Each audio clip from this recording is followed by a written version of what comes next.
Garden इन माने बेवहाय festive four U बेवहाय गोदान जोङो सफैलायबाय आरोबाव ओमफ्राय जास्ट जोङो बेरायनो फैबावलायबायनाय मोनसेबाव मेट्र'निफ्राय फैनानैहाय मेट्र' सिटिनिफ्राय जों फैनानैहाय एसे आराम बयबो मालाय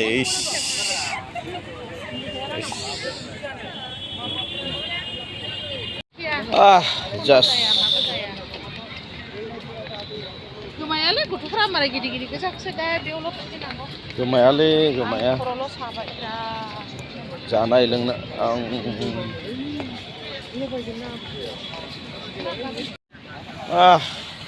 मालायसो गोजोनसो DLF एडभेन्चार होननाय जायगायाव दंफैयोनो एडभेन्चार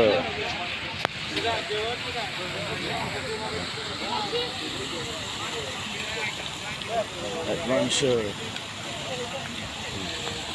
beवहाय दंफैयो I would sumi ni. Sumi ya. Ini sak sumi dah. boleh.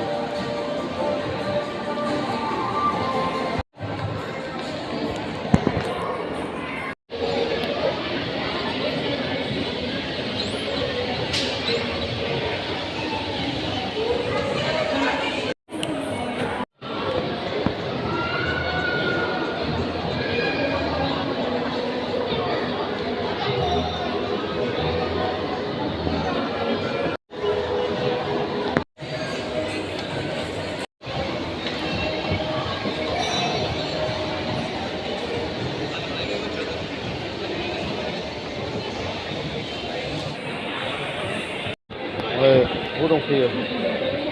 बा फेस्टिभ फर इउ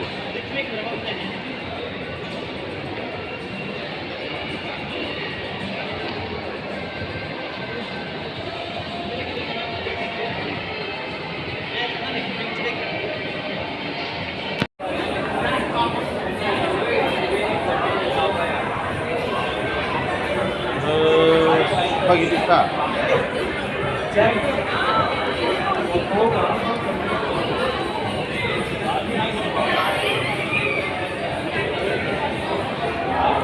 बैजा हाबदोंमोन जोङो बैजोंहाय ओमफ्राय हाबनानै नै बेजोंसो जोङो एग्जिस्ट जादों नै बेसेबांबा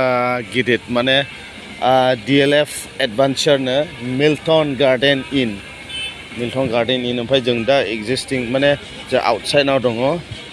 दा आउटसाइडआव दंफैयो जों जास्ट दसे सम रिलेक्स खालामसिगोन माने काप अफ टि जोङो लानो सानदों बेनिफ्राय जोङो माने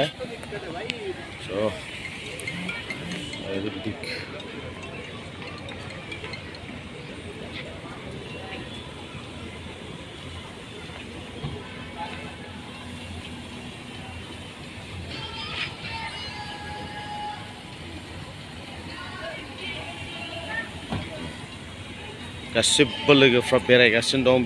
दं दा बेवहाय ज' लोगो मोनफैगोन जोङो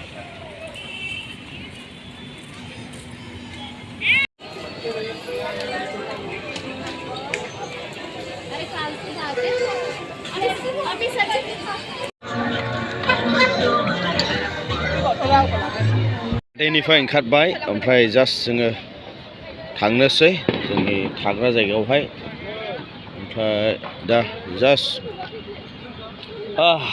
सेलेक्टेड सिटि वाक गार्डेन इनखौ बिदाय होथ'बाय अब्ला जोंनि टिमा थांनो ओंखारबाय नाइट भिउ बियो नैबेयाव जों बेरायदोंमोन नै जास्ट चिराग दिल्लीयाव जों थांगोन माने बे जायगायाव लाबाय नै